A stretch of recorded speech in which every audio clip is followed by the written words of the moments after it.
Et c'est dans cette foulée de ce rapport interministériel que, en tant que ministre responsable de l'application de la Charte de la langue française, j'ai mis sur pied la Commission des États généraux sur la situation et l'avenir de la langue française au Québec, la Commission Larose, en juin 2000.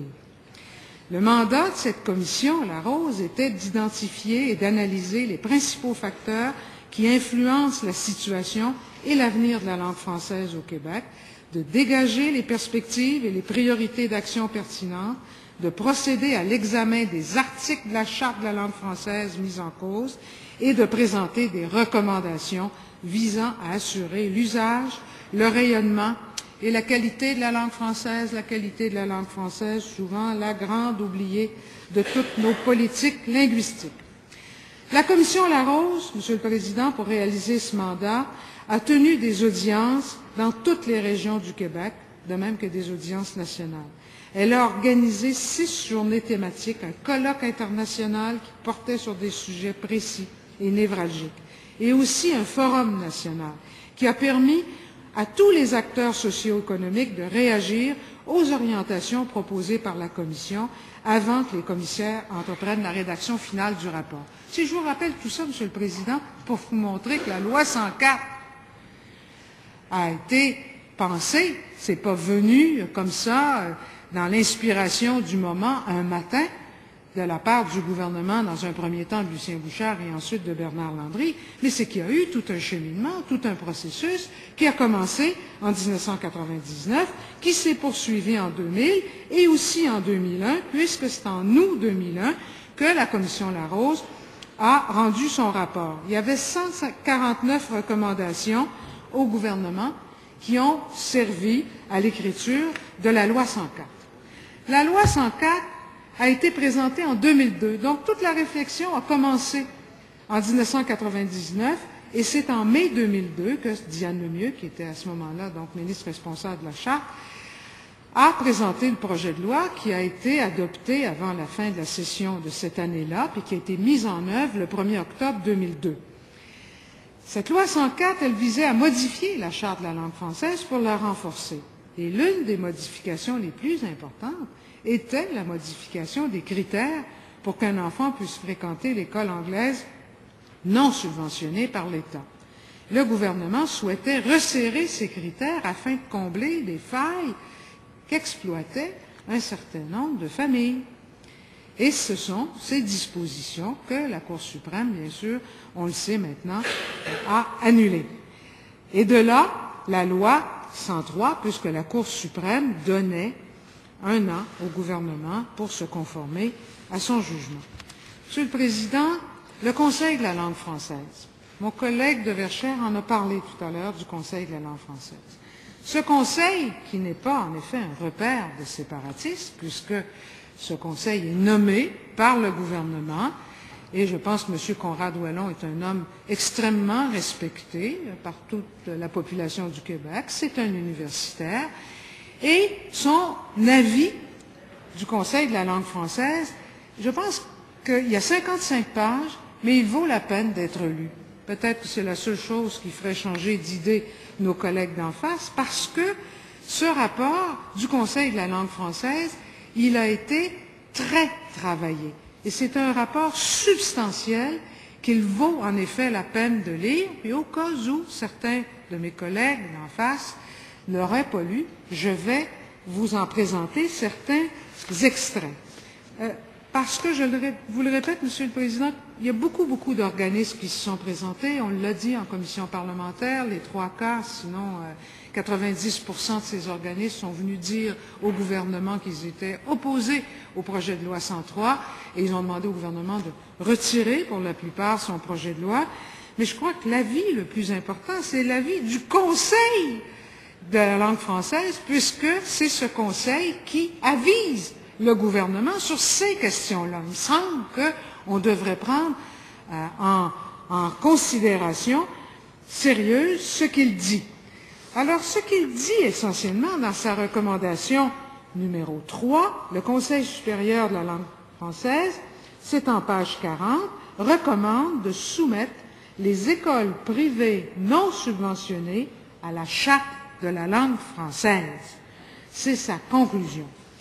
Le Conseil écrit cette mesure qui rallie bon nombre de personnes qui sont intervenues publiquement dans ce dossier. Il nomme entre autres les deux professeurs Jean-Pierre Proulx et Daniel Proulx, relève des compétences du Québec, porte sur l'école plutôt que sur l'enfant et permet de se conformer à la décision de la Cour suprême qui a donné donc 1 an pour trouver une solution. En appliquant cette mesure, c'est-à-dire en soumettant les écoles privées non subventionnées à la Charte de la langue française, il sera désormais clair qu'au Québec, premièrement, les francophones vont à l'école française publique ou privée, subventionnée ou non subventionnée. 2. Les immigrants ou enfants d'immigrants vont à l'école française publique ou privée, subventionnée ou non subventionnée. 3. Les anglophones québécois et les anglophones canadiens qui satisfont aux critères des articles 23 et 73 peuvent aller à l'école anglaise publique ou privée subventionnée ou non subventionnée. Peuvent s'ajouter, c'est important, c'est un élément important, à ces derniers, les enfants des résidents temporaires auxquels les personnes désignées par la ministre en donnent l'autorisation, ainsi que les enfants qui bénéficient d'une exemption spéciale de la ministre fondée sur une situation grave, d'ordre familial ou humanitaire, ou qui présentent des difficultés d'apprentissage. Le Conseil, je le cite toujours, Monsieur le Président, parce que je suis à peu près sûr qu'on ne l'a pas tous lu, bien sûr, en cette Chambre, si les règles sont claires, dit le Conseil, elles respectent aussi les principes mis de l'avant par le Conseil. L'école accessible à tous et à toutes joue un rôle de cohésion sociale et assure l'égalité des chances pour tous les citoyens. Par ailleurs, on ne peut plus utiliser de subterfuge pour acquérir un droit constitutionnel et on ne risque pas de créer 2 catégories d'immigrants. Toujours le Conseil de la langue française, ce n'est pas le Parti québécois et ce ne sont pas, justement, comme disait mon collègue de Verchères, des groupes radicaux qui prêchent ça. C'est le Conseil de la langue française qui a été nommé par le gouvernement et qui donne son avis sur cette question. Et c'est lui, d'abord et avant tout, qu'il faut écouter. Mais je sais que le gouvernement n'écoute pas beaucoup les avis des conseils qu'il paye et qu'il nomme. Et je pense au Conseil du statut de la femme aussi sur les questions de laïcité. Mais enfin, de plus, je continue, la Cour elle-même appuie, dit le Conseil de la langue française, une telle démarche. Elle précise que les écoles dites passerelles semblent parfois avoir été créées dans le seul but de qualifier artificiellement des enfants pour l'admission dans le système d'éducation anglophone financé par les fonds publics. Et le Conseil cite une partie du jugement pour expliquer cette position.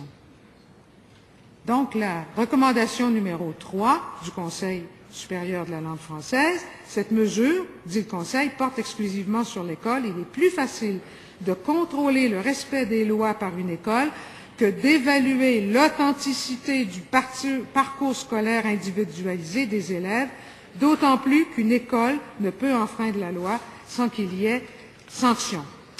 Je pense, Monsieur le Président, je vais citer en terminant la conclusion finale du Conseil supérieur de la langue française. Non, je pense que c'est important parce que ce Conseil-là, il est payé par le gouvernement pour donner des avis. Il me semble qu'on devrait l'entendre, que le député de Verdun devrait écouter. Excusez, Monsieur le Président. Oui. Alors, la situation doit être claire pour tous ceux qui font le choix d'émigrer au Québec. Tous leurs enfants doivent fréquenter l'école française, à l'exception des cas prévus aux articles 81 et 85.1 de la Charte en langue française. On doit donc, en toute logique, faire en sorte que tous les établissements d'enseignement primaire et secondaire soient assujettis aux prescriptions de la Charte. C'est dans cette perspective de cohésion sociale, Monsieur le Président, que le Conseil fait appel à l'ensemble des leaders de la société et des institutions pour qu'ils véhiculent un message clair en faveur de l'épanouissement de la langue française sur le territoire québécois. Et je terminerai, Monsieur le Président, par Monsieur Guy Dumas. Je voudrais le citer, Guy Dumas. Guy Dumas qui a été le principal responsable de la politique linguistique québécoise à partir de 88 sous Claude Ryan jusqu'à tout récemment, il vient de prendre sa retraite. Il a été le sous-ministre, quand j'étais ministre, il a été sous-ministre avec la ministre actuelle de la Charte de la langue française, et Guy Dumas disait tout simplement, Monsieur le Président, que les écoles passerelles et la loi 103 confirment le libre choix de la langue d'enseignement pour ceux qui ont les moyens de le payer. Et ça, c'est le principal fonctionnaire qui, depuis 1988, a travaillé sur tous les gouvernements. Je vous remercie, Madame la députée de Rosemont.